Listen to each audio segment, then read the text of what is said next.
Now I'm really excited about this. Tonight on Twig VC, we've got a exclusive. It's the Google Glass Choker. Normally you'd see I these, love this. This is awesome, the Google Glass Choker. yeah, normally these retail for $2,500, but our special Twig VC price is only 19, $1999.99. really, 1999? That's awesome. Yeah, I think so too. It comes in a wide variety of colors. It makes great gifts. Mother's Day, Father's Day, Arbor Day, whichever your favorite holiday, whatever your family celebrates. It's a great gift for children and adults alike. I've bought it for both my grandmothers, and they both just love it. I That's believe we have awesome. a caller on the line that's. That has the Google Glass Choker. Yes, caller, you're on the air. I had the Google Glass Choker, and I love it. It's the best thing. I take it out clubbing with me all the time. Wow, that doesn't surprise me. It's such a popular item. I mean, it makes a bold statement. Whether night on the town or just a night at home, it just really changes everything. And Oh yeah, we at you, Twig you, VC are just very happy to be offering this. it is amazing if you're sitting there and you're by the fire and you're taking pictures with your Google Glass and you're taking pictures with your Google Glass Choker. It's an awesome thing. I'm just glad that we can offer it for this low price here. So Yeah, I mean it's truly a great price. I mean, there's I've seen people pay a lot more than this because I mean they're just in such high demand. and now on for the show.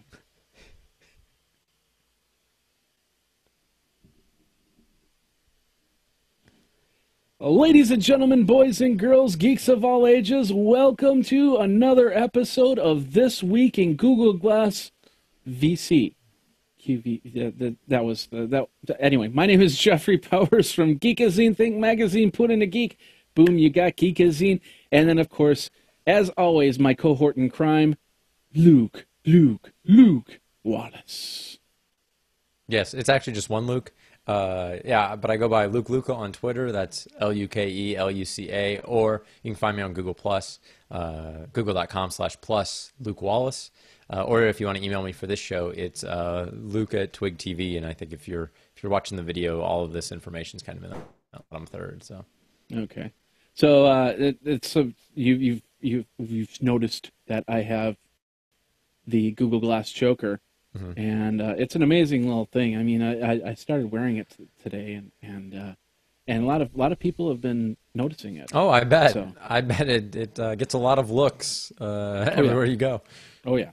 But no, actually, what this is this is my old pair of Google Glass, and today at about 10:30 in the morning, they gave me my new pair of Google Glass, and I am happy to say that the new pair of Google Glass, wait a minute, new, which one's the new pair? Oops. Well, anyway, the new pair of Google Glass is the 2 GB RAM one. So you're saying, well, how do you know? How do you know? Can you tell? Can you tell? Yes, you can tell. And I'm going to show you here. I actually have it pulled up. I didn't pull it up on my folder here. Let's do this, and we'll bring it up here. Load up. There we go. This is how you can tell if the new Google Glass versus the old one. Now this is the old pair of Google Glass. As you can see, we're specifically looking at the nose pieces here. So look on. There's one, and then there's the new pair. Go to the old pair. Go to the new pair. Do you see the difference? Luke, do you see the difference? Yes, I see the difference. Yeah. So basically, the new pads they're inside. The old pads are wrapped around the plastic or the rubber thing, and then the new pads it's just basically inside the thing. So if I zoom in a little bit here, that's what I'll do. This is the new pair.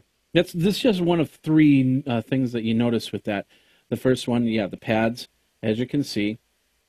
Those pads are inside of the wire, the titanium wire. The second thing that you'll notice is, you might not be able to see it, but on the side, on the bottom here, they have all the all the FCC information right here. On the old pair, they don't have that FCC information. Mm. And then the last thing is the screw inside the pair of Google Glass is black as opposed to silver. Too many things here. As you can see, there we go. You can see the difference between the screws of both of those pairs of Google Glass. So this is the new pair of Google Glass. And of course, it's got 2 gigabytes worth of RAM inside. 2 gigabytes. And so my Google Glass is better than your Google Glass, Luke. Actually, I got a replacement pair a couple weeks ago. What? Yeah. Oh, man. Yeah, I did. So I have the FCC information on the inside of my earpiece, yeah, and I have the black screw on the inside bit there. And these nose pads are different because they're on the frames. So yeah, yeah. But yeah, my pair came with those as well. So What's yeah. interesting is they said that before on the old one, the FCC information was on the titanium. And I've been looking through. I mean, it's got to be super hard to read. But I've been looking through the whole piece of titanium, and I still have yet to see that FCC. Maybe that's what happens. Is it just gets rubbed off or something like that? Maybe it's on the inside. Oh, like if I take this and off and this piece right here. maybe it's on the back side of that. That's possible. It's possible, I guess. I don't know if that would be the legal requirement of like being visible or whatever. It seems like that might be. Maybe that's too hidden. Maybe that's why they had to move it. Oh yeah, that's true. I don't know. But anyway, I got another cool piece of wearable technology. Not really wearable. So, and you got some wearable technology too. So I'm gonna show you mine. Then you get to show me. Then you get to show yours. How's that? Sounds good. Okay. So this is the other thing we bought today. No, that's the wrong thing. There it is. It's the Ninja 1100 watt blender for smoothies and stuff like that. So the old blender decided to blend into heaven, and so now we've got a new blender. And Jennifer wanted to get it for smoothies. She makes a lot of smoothies, so I went out and bought her this little device, and she came home with Jamba Juice. So, but no, we'll be making smoothies very, very soon with that thing. So, but anyway, you have the better wearable technology, and why don't you go ahead and show that off, Luke? So, went to Google I/O. So they sent me a Moto 360 in the mail last week because they finally launched, and so yeah, I got that. So I've been using the Moto 360 Android Wear device along with the Google Glass. Okay. Wear device or wearable device. So I've been running with all of the devices. So when I've got my phone in my pocket and I get a phone call, my pocket, my wrist, and my face all vibrate from the ring. So it's hard to tell. Is he having a seizure or getting a phone call? Who can say? I am so not going to comment on that. No. So how is the Moto 360? I like it a lot. I think it looks really nice. It's actually really fun.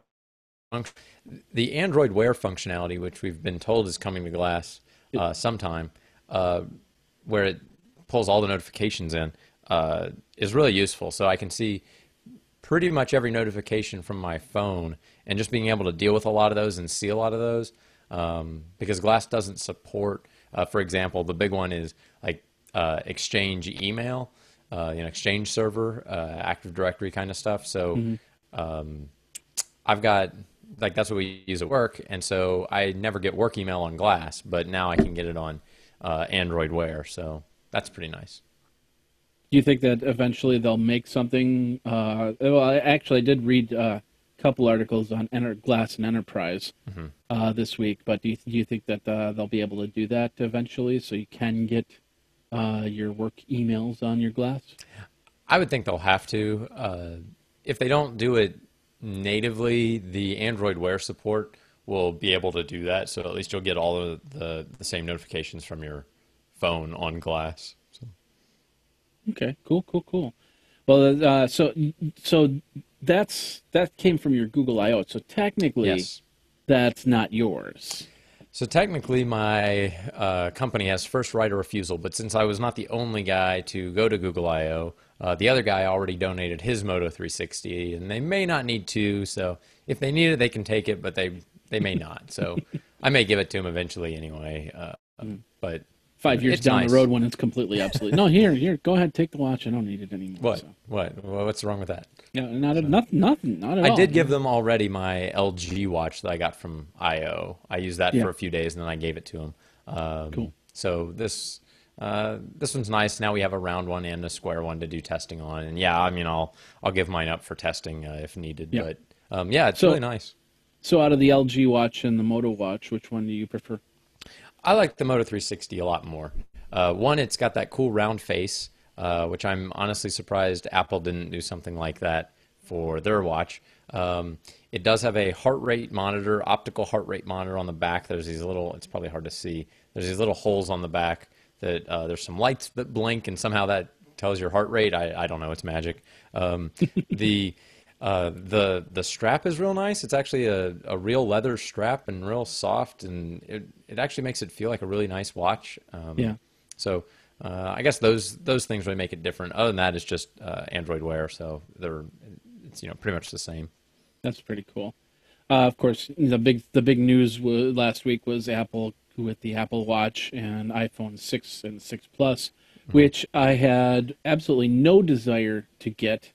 And the reason why, not as much, it's not that I don't like it, don't want it, but more to the point that I have a very functional phone at this point in time, and I don't want a $800 magnet sitting in my pocket. Sought after theft phone. Yeah. If they don't see the iPhone 6 Plus look, they're probably just going to start turning away from it, and that I want a phone for a phone, and if it can do the stuff I need it to do, I'm happy with that. But it's just not going to be the 6 Plus. Maybe down the road, it's possible. Yeah, sure. And then of course the watch thing. I mean, no matter how you look at it, their watch doesn't come out till next year. Yeah. Possibly spring of next year. Yeah. But that could be March, that could be April, that could be May, that could be June for that matter. Yeah. Yeah. So, but anyway, it is that's why I'm not really going that route. But I was definitely looking at Moto 360. Do you know if the Moto 360 can hook up to an iOS device? As far as I know, the Android Wear stuff is still Android only.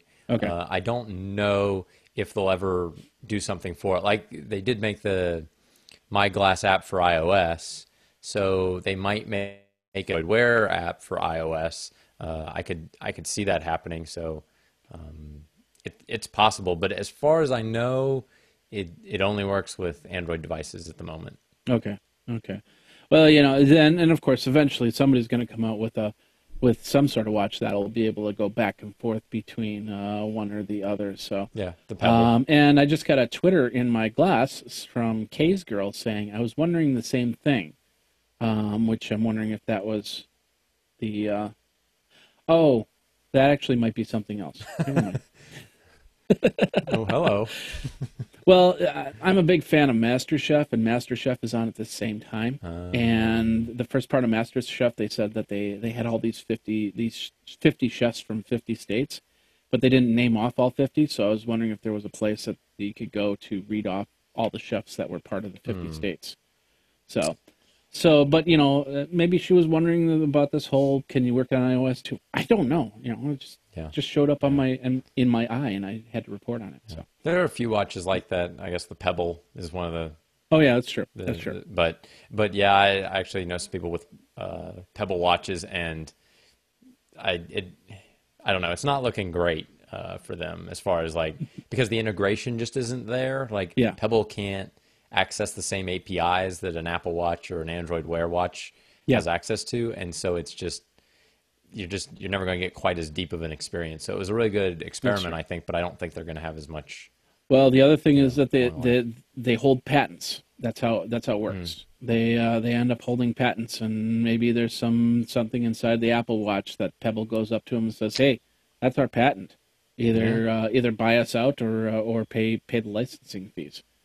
And that's how the whole Samsung Apple thing has been going back and forth. Is it's over patents to do different things. So that's why it's good. Sometimes it's good to get the first watch out there. So we'll see what happens. But anyway, enough about that. We'll be talking more about the watches and stuff like that in further episodes. But right now, I think it's time to get the news and our segment called "Big News, Little Arms." Cheesy graphics, cheesy sound effects. Yeah, cheesy graphics, bad sound effects. So, all right, Luke, why don't you start it off with this first article about Google Glass XE21? Yeah, so I believe you're going to pull up the Android right there. Police article.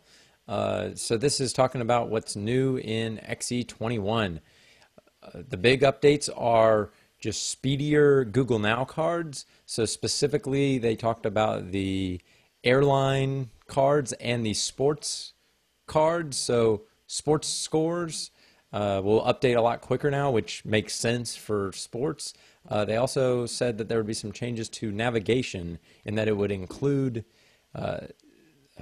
traffic incidents reported by Waze, which recently got acquired by Google, so it kind of makes sense they're integrating that now. But yeah, so nothing real revolutionary, but actually quite useful changes. And it also affects the GDK, right? Yes. So the news that yeah, the other part of it is on the back end. So for app developers, there will be some changes that they can use when they're rolling out their apps. There are a lot of new card types that are going to be able to be built, which means that developers have a lot more options on how Glass apps display their information. Jeff is kind of showing you some of the information here. Yeah, they talk about text and text fixed. There's also columns and columns fixed, and you can see if you're watching the video kind of how the different screens would look. There's a image with a caption on it for a caption layout, and then a author layout that packs a lot of information in there, where they talk about graphics and subtitles, and so you can really get a lot more information on a card than maybe you could before without doing a custom layout, a title layout, and then alerts and menus and stuff. And so then there's even some more advanced developer settings. We don't need to go into all those. It's a lot of stuff from the Android SDK that's really being ported over to the Glass SDK or the GDK. So it'll make a lot of improvements, I think, on the developer side. That's perfect. And it'll be actually great to see some of these Glass pretty much expand to where it's going from here. So. Mm-hmm. All right. Well, next up, we go over to the world of Yahoo, and I think this would be the perfect time to actually put on my choker, because we're going to be talking about fashion and using Glass with fashion. And over at Yahoo, they're talking about how Google Glass is going to be going over the makeup counter.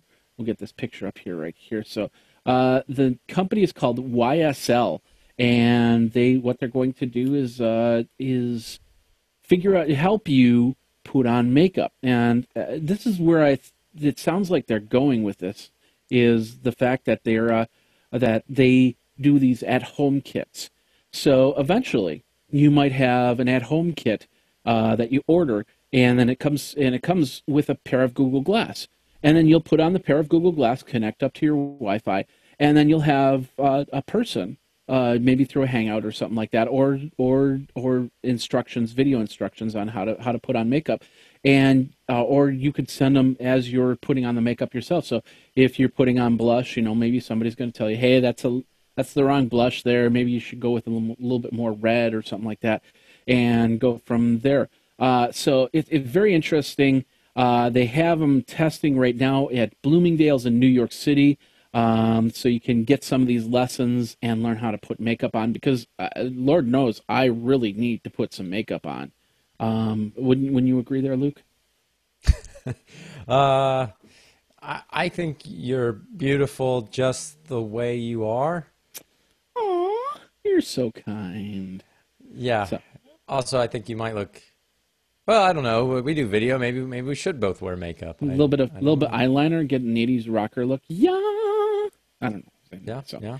but anyway, that's over on Yahoo.com. You want to check it out? We'll have the link in the show notes for that.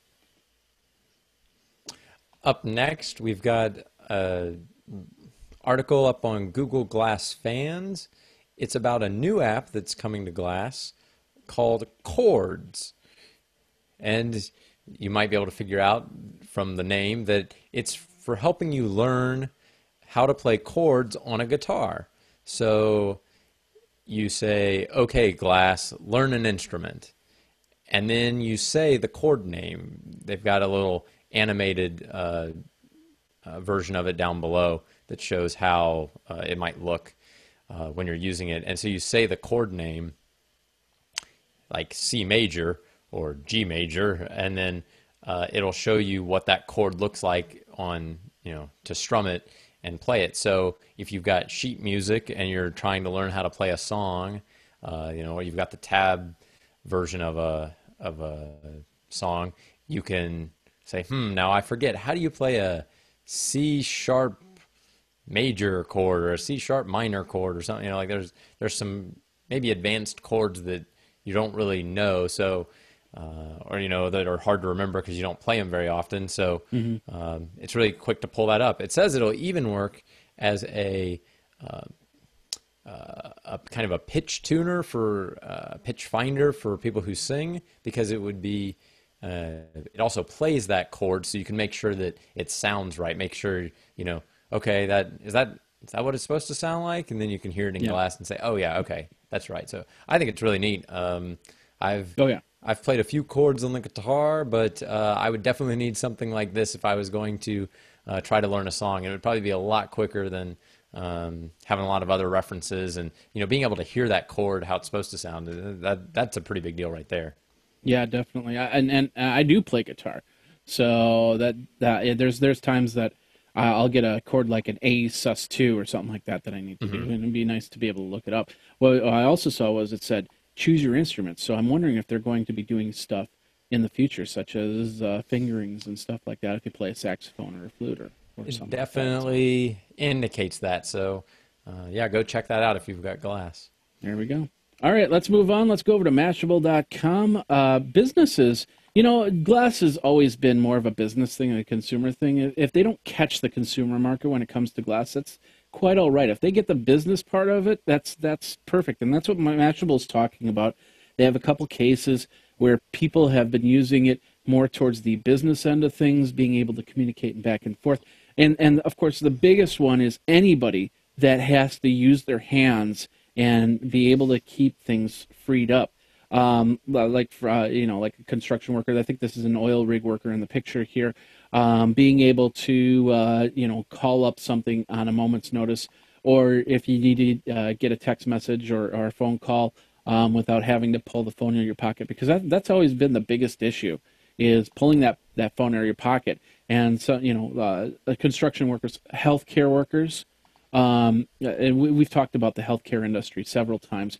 Even with the article that we talked about before, where you could have Avon come with a pair of Google Glass, and you're buying products from them without the person actually being at your home. It's going to be a big change. So eventually, like I said, you're just going to buy a pair of glasses, and it's going to have some sort of smart functionality to it. But right now, this is perfect for businesses and other people like that.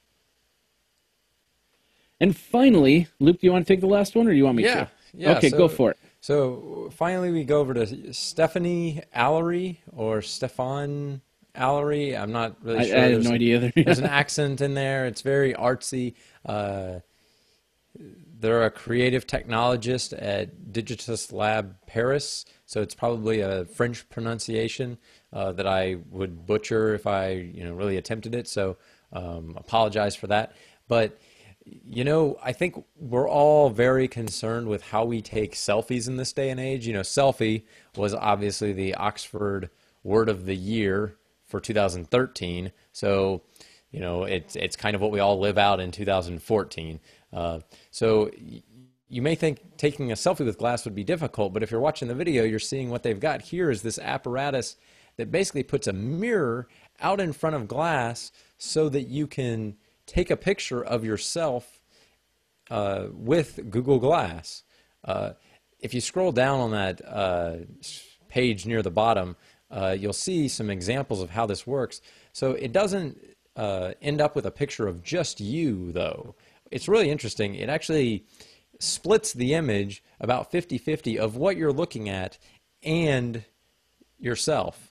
So it's not just a pure selfie. It's kind of this two-directional, you know, selfie of you and what you're seeing. So, you know, where you took the selfie. So you could get a crowd reaction of you taking a selfie with glass with this. So really interesting idea.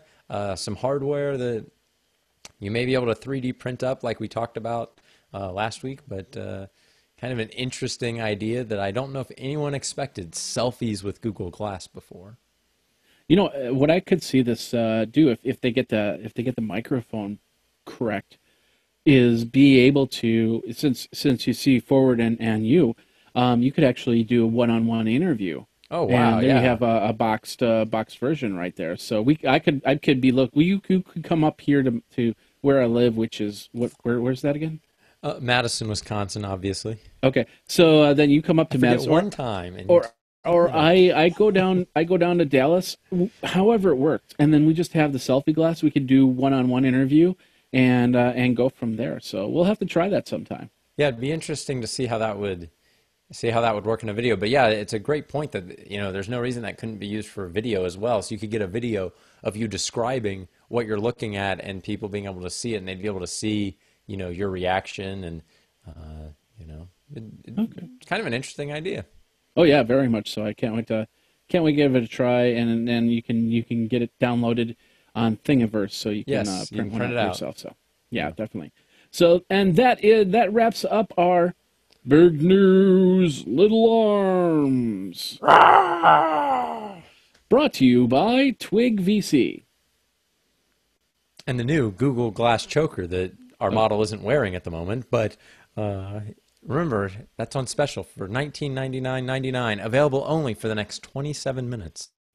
27 minutes, I love that. Good addition to that. So anyway, let's get into the main subjects here. Back in January when went to CES, I ran into these guys, and we did a video on it. And it's called they had another product called Power Glass, which is what we did the interview on. And basically, what it is an extra battery that also acts as a lanyard, so you could wear it around. You know, you just put it like this, like, you know, around your neck, and then put it on when you need to. And then, of course, it powers up your glass, so you can, instead of having 45 minutes worth of video, you could actually have 2.5 hours worth of video recording time. So, but they were developing another thing called NameTag. NameTag kind of had some problems in its inception, and of course, Senator, name's escaping me right now. Luke, can you help me out here? Al Franken? Al Franken, thank you. Senator Al Franken, he came in and said, hey, you know, basically he said, with great power comes with great responsibility. That's basically what he said. So they kind of took a step back, and I even talked to them. They wouldn't tell me anything. They just said, well, we're taking a step back. And that was it. And they actually went off, and they made some other facial recognition programs, which have really been working well under their parent name called Facial Network. And so last week I got a message saying, hey, we got this new video up.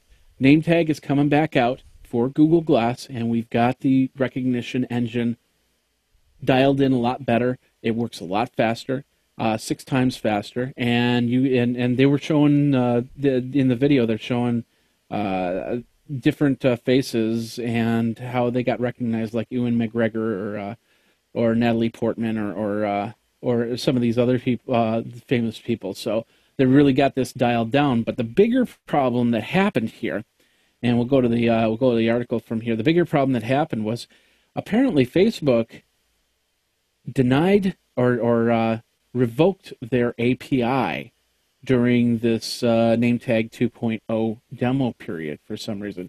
There's been no real reason why, and just speculation. Nobody's really said why. Maybe the guys over at NameTag do know why, or not saying or whatnot.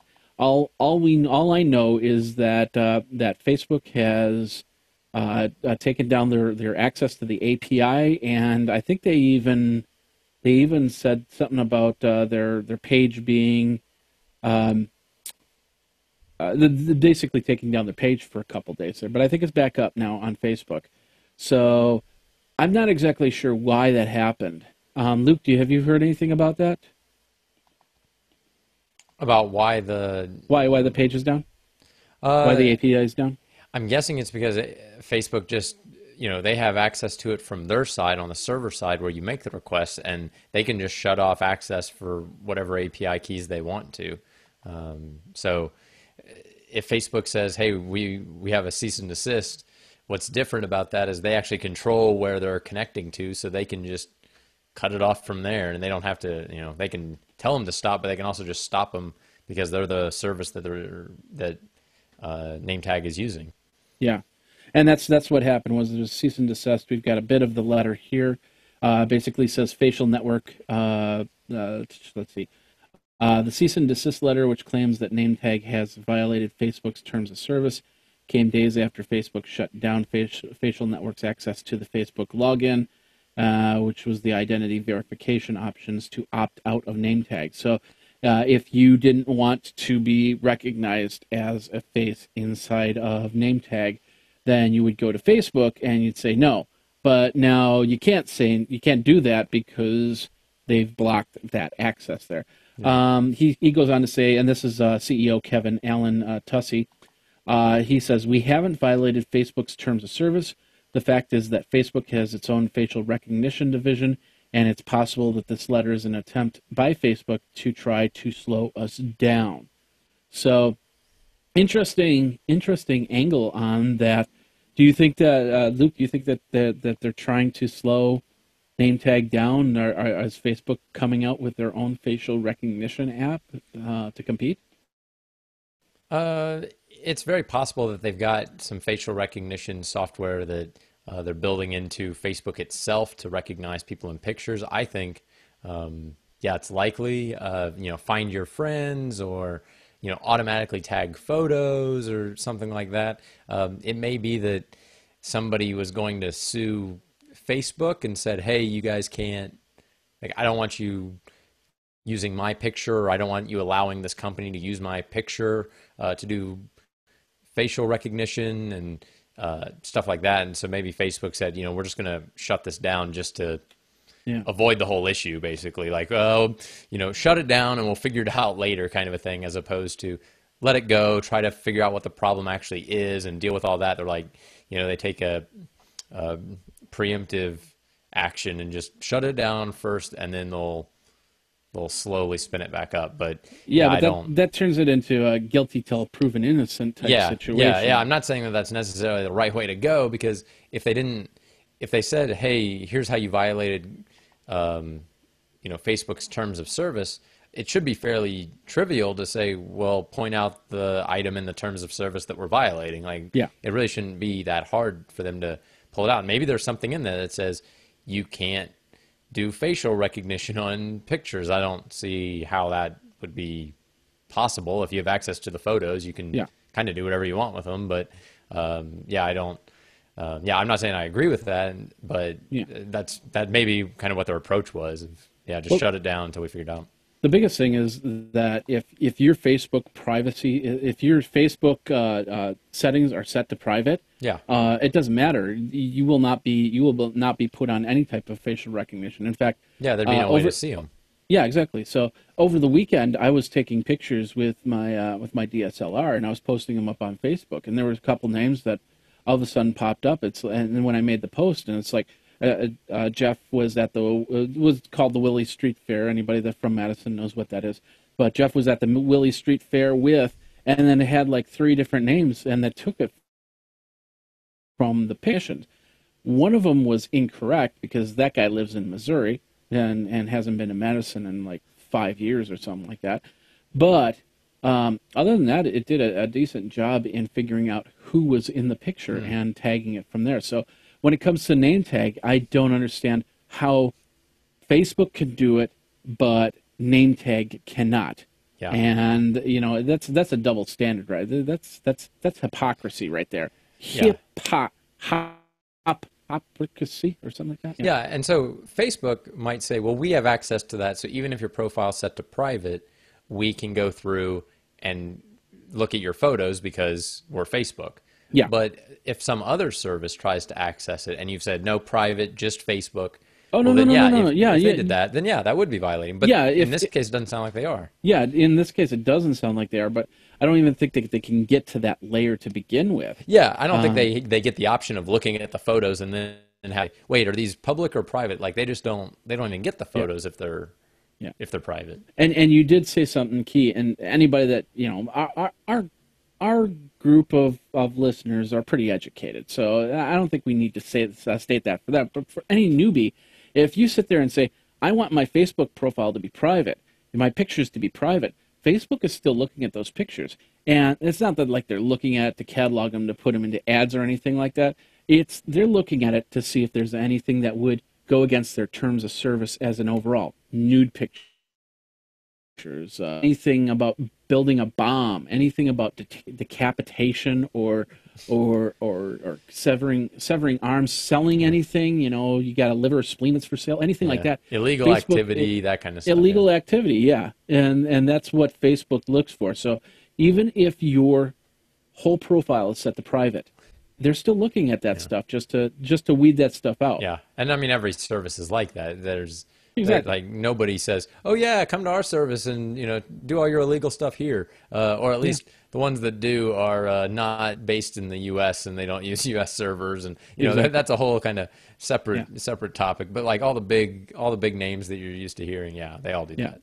Even Snapchat, there's been a couple times where they've turned over pictures, that unopened pictures, so they're still on the server. They still haven't been burned through, but that stuff will get sent to the FBI if asked. And a lot of these companies, if you want to play in the United States, you've got to abide by government rules. And if an FBI agent says, we've got to look at this one thing, to look for child pornography, to look for terrorist action, to look for anything like that, then sometimes you have to get a court order. But for the most part, if you're a company and you don't want those problems, you got to turn it over. So simple as that. Yeah.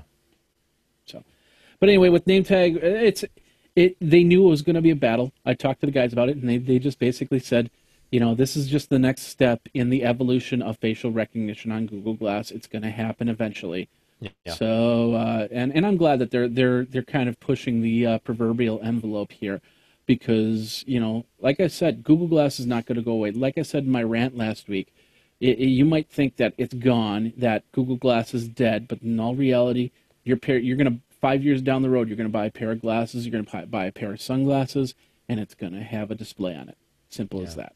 So and there are times, even just recently, just this weekend, I was around some people and I was trying to remember somebody's name, and you know, this kind of thing would be great. Of like, could I just pull that up and just kind of look at him for a second and have it, you know, tell me what that guy's name is, because it's like, I've talked to him, you know, a lot, but it's been a while since I used his name, and it's been, you know, it's been a couple of months since I talked to him, and you know, it's not somebody I talk to all the time, and it's like, what's that guy's name? And you really want to remember. And you're like, I know it, I can't remember it right now, and so like I'm starting to see like it might be kind of handy to have that if you know, if I was already connected to him through LinkedIn or Facebook or something, and you're like, I know this guy, he's, you know, an acquaintance of mine, but or coworkers, you know, you work in a big organization and you're just like, what is this person's name again? It's like, I know I can figure it out if I have enough time and I look through the company directory, but sometimes you just forget, especially like big organizations with people you don't talk to very often. So. Exactly. Or more to the point, I mean, people used to have Rolodexes sitting on their desks. And if you don't know what a Rolodex is, that's okay. It's outdated technology. Yeah, sorry, kids. Basically, let's say I was going to go to a party tonight, big mixer, and I knew this guy was going to be here, I knew this guy was going to be here, and this guy was going to be here. These were my networking connections. These are the people that I need to impress. So I go to my Rolodex and I go, okay, I pull out that, or I have what they call administrative assistant, it used to be a secretary, administrative assistant, go ahead and check out these names. And they bring back the cards and they say, okay, this is so-and-so. He's got a wife, he's got 3 kids. One of the kids went through something, maybe they just got wisdom teeth pulled out or something like that. Okay. And then the next one got a divorce and stuff like that. So now you go to the party, you got that information. You go to the party and you go up to these guys. So how's the wife? How's the 3 kids, Joe, Elliot, and Jane? And go from there. And then they get really impressed, and boom, you've got business. Yeah. Imagine that happening with glass. So now I don't even need to have the administrative assistant look up the names. I can just be at the party and go, look up Bill's contact information, Bill so-and-so's contact, or just point the camera and take the picture, and it finds Bill so-and-so. And it says wife and 3 kids, but watch out because they just got separated. And it's like, oh, well, that wouldn't have come up on a card. The card would have just said wife and 3 kids. Yeah. So it's a little bit positive. It'd be interesting to see what happens in 5 years. Yeah, there's going to be a lot of bouncing back and forth on what we can do, what we can't do. Mm-hmm. But eventually in 5 years, it's going to be part of our society. Yeah, it'll be in green. Green means go ahead and shut up about it, right? That's something like that. Yeah, that's the office joke. Is green like green? No, like it's written in green on the card. It'll be okay. It's written in green. Green means go ahead and shut up about it. There you go. So.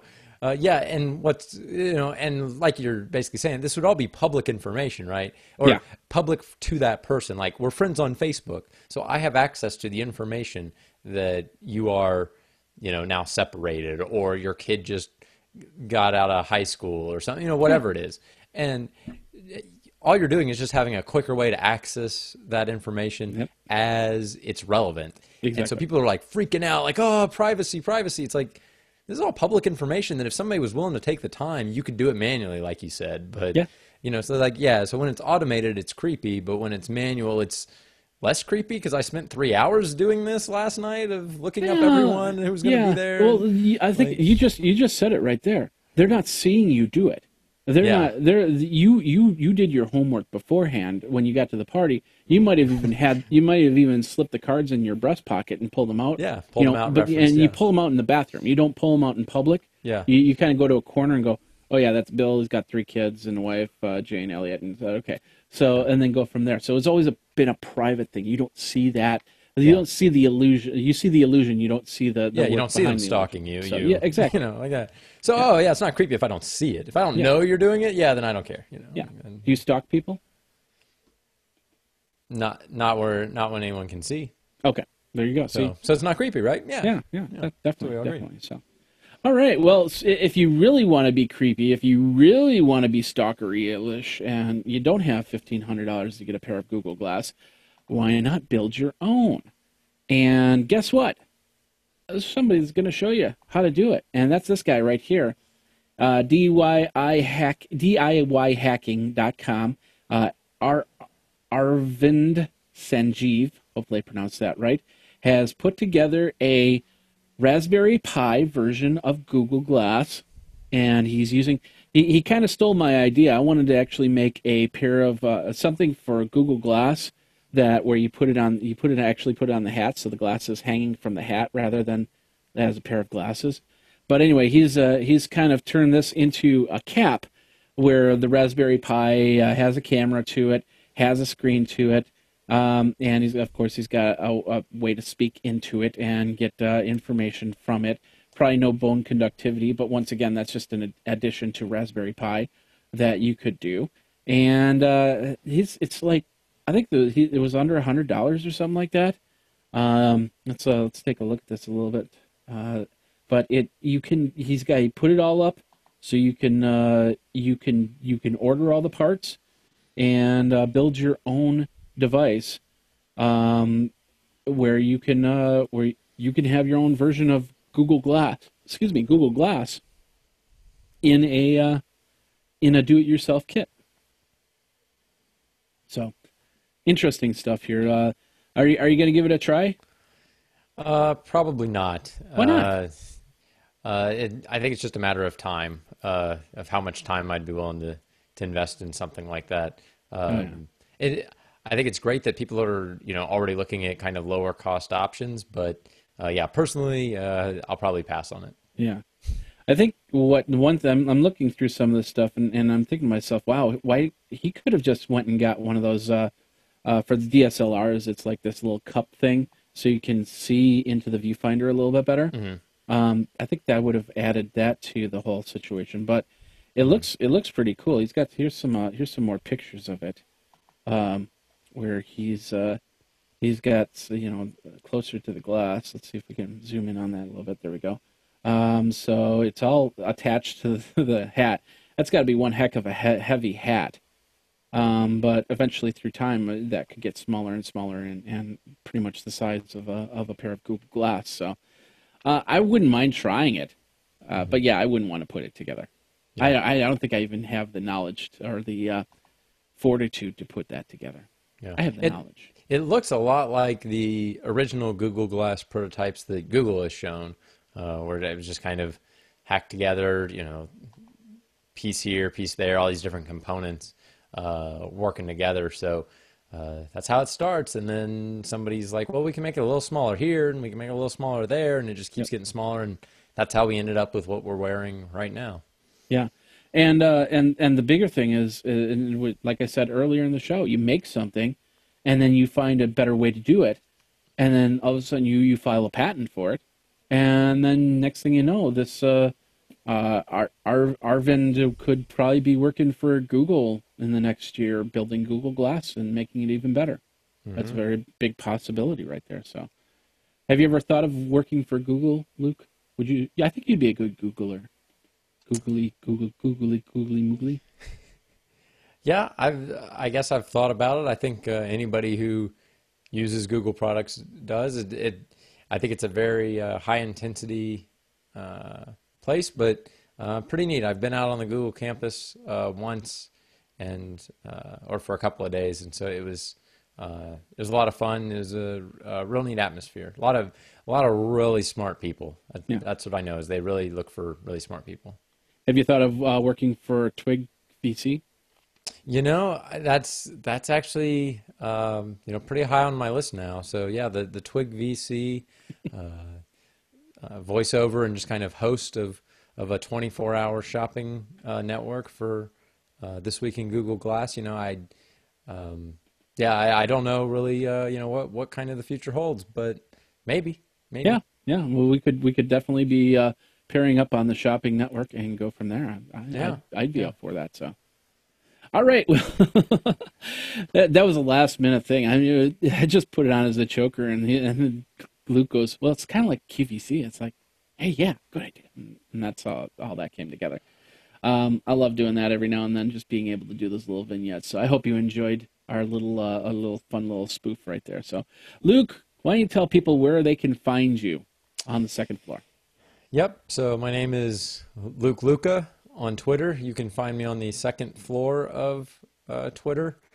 Uh, you may have heard of me before. If you're looking for me on Google Plus, it's google.com/plus Luke Wallace or Luke at twig.tv. That's TWIGG.tv. This week in Google Glass.tv. Yeah. And my name is Jeffrey Powers. You can find me at Geekazine, Think Magazine, put in a geek. You've got Geekazine over at thisweekingoogleglass.com or twig.tv. You can go over there. I'll show you the webpage here. We'll just close this out here and check out some of the previous episodes, including last week, where you got we learned about a few printed items from Google Glass, and we celebrated the 50th episode. Are you? What do you think? We're at 51 episodes now. Do you think that did you expect to go this far for the show, Luke? I didn't put that much thought into it. I didn't think, that we'd be doing it a year later. But I didn't think we wouldn't either. It was just like, I'm amazed we're still doing it. And I think there's lots of good news still out there. And Yeah, probably the best is still ahead of us. yeah. The best is we've finally got we've got the newest models of Google Glass, and Yeah. I have a feeling that my escapades with breaking my Google Glass through sweating on it are not over, and I'm pretty sure on that.